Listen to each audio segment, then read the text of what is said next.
Hello, I'm Ila, and you're watching Mix, the beat of our culture.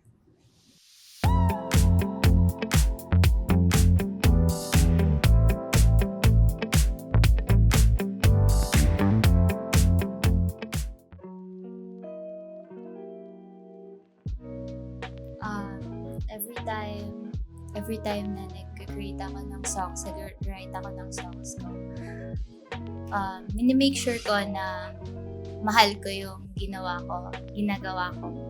And bago ko siya ipakilala sa mundo, bago ko siya iparinig sa iba, mahalaga na love ko muna yung song na yun for them na mahalin din nila. And I think yun yung pinaka-best way para maalagaan ko yung songs ko kasi paano mamahalin ng iba if ako mismo hindi ko mahal yung ginawa ko.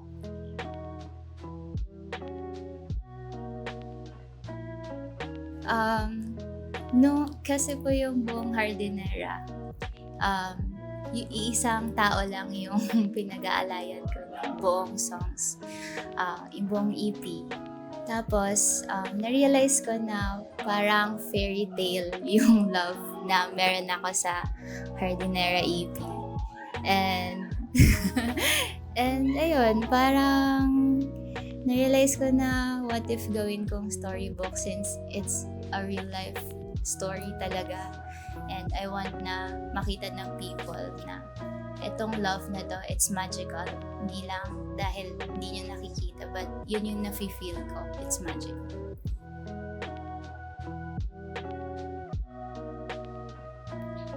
Yes po. Yung nagmamahal. Kasi, well, hindi ko naman siya naranasan ng kasi about siya sa end of the world eh. So, nasulat ko siya, what if gusto ko kasi mag-write ng letters. Tapos, what if matapos na yung mundo? Gumuho na yung mundo. And then, naisip ko, siguro hindi na ako makapagsulat ng letter. So, sabi ko dun sa song na yon,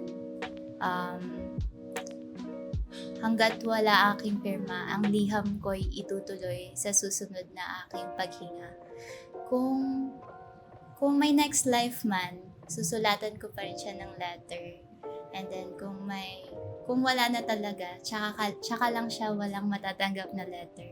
And naging emotional ako dun. Kasi nung recording mismo, naiyak ako while singing yung song. So, kahit na hindi ko pa siya nararanasan, siguro yun yung mas naging dahilan but emotional yung song para sa akin. Yeah, yung pinaka-favorite kong song ay yung Hardy. Dahil yun po yung naging dahilan kung bakit nasulat ko yung buong Hardinera EP. And yun yung nag-spark ng inspiration sa akin.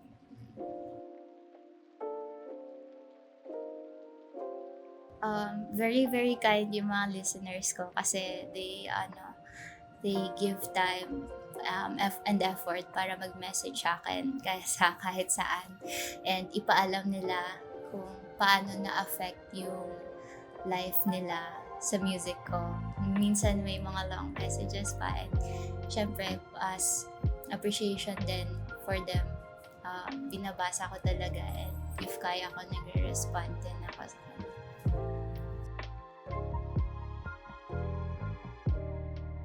Sana maramdaman pa rin nila yung magic.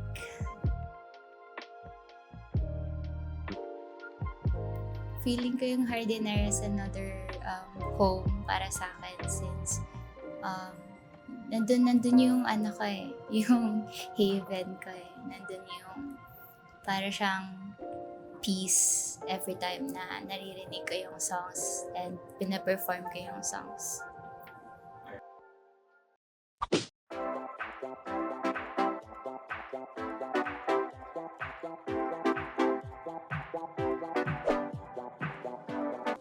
Joy. Okay. Ang flower na napili ko is girasol, sunflower or mirasol. Kasi mukha siyang araw. Yeah. And parang nag-shine yung sun and yung joy and Girasol, favorite flower ko eh.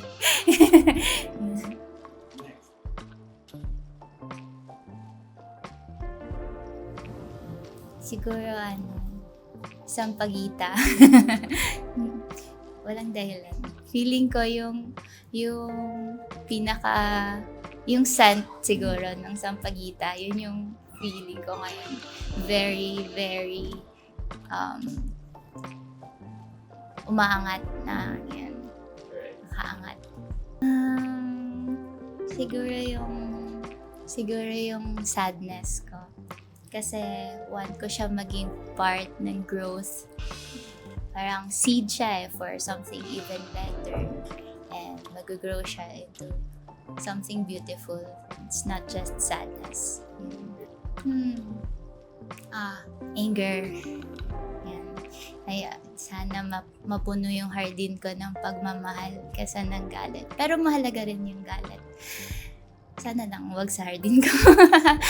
mas ma-appreciate ko yung peace dun sa garden na yun. And yan. Name drop. Natun po, nag-help siya sa akin na siya kasi yung dahilan ng buong EP, and ayun, tinulungan niya ako magsulat ng ibang songs, tinulungan din niya ako mag-make ng melodies sa ibang songs, and feeling ko shared effort yung buong Hardinera EP kaysa na ako lang yung gumawa nun. Kaya mas special siya kasi effort siya ng dalawang taong nagmamahalan. Yun. Yung time na nanalo ako ng Awit Award. One time nanalo ako ng Awit Award.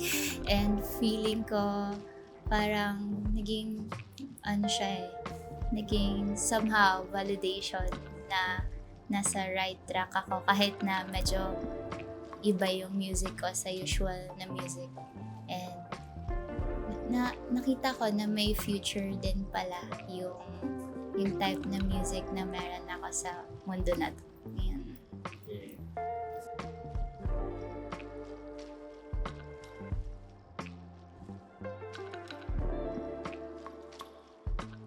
Okay. Di na ako magtatagal. Hiling ko, di ka tumigil magmahal. Di man ako. Thank you so much for listening and for giving chance sa music ko. And sana pakinggan nyo pa yung Hardinera EP and mas gawin yung parte ng buhay nyo. And makikita nyo ako sa kahit saang parte ng universe as Ila, I-L-A, or at Ila Musika. I-L-A-M-U-S-I-K-A. Yeah.